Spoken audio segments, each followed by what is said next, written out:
logistic pigment, I do the logistics, so everyone.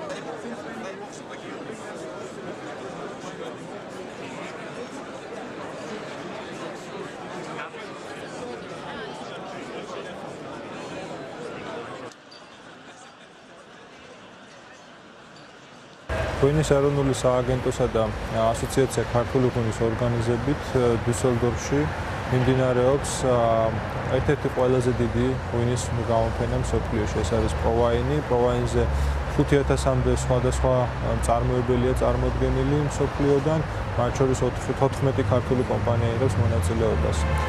დუსელდორფის გამოფენა წლიდან წლამდე ყოველთვის უფრო და უფრო მნიშვნელოვანი ხდება. ეს არის განსაკუთრებით მნიშვნელოვანი ქართული კომპანიებისთვის იმ ფონზე, როდესაც ახალი დიდი ბაზარი იხსნება მათთვის. ჩვენ არ უნდა ვთქვათ, თუ არის უკვე ათასებულ ბაზარზე, უნდა დავაფიქსიროთ ის ლოიალობა, რომელიც გვაქვს მოპოვებული კლიენტების მიმართ.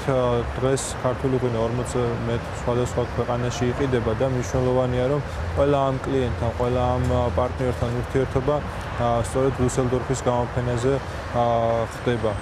გამოფენის ფარგლებში ღვინის ეროვნული სააგენტოსა და ასოციაციის ორგანიზებით გაკეთდა სოფლის მეურნეობის მინისტრის პრეზენტაცია და პრესკონფერენცია, რომელსაც ძალიან დიდი ინტერესი მოყვა. ფაქტიურად 30-ზე მეტი წამყვანი საერთაშორისო ჟურნალის კორესპონდენტი ესწრებოდა პრესკონფერენციას და ყველას მხრიდან იყო აღნიშნული, რომ ძალიან საინტერესო მრავლის მომცველი პრეზენტაცია გაკეთდა.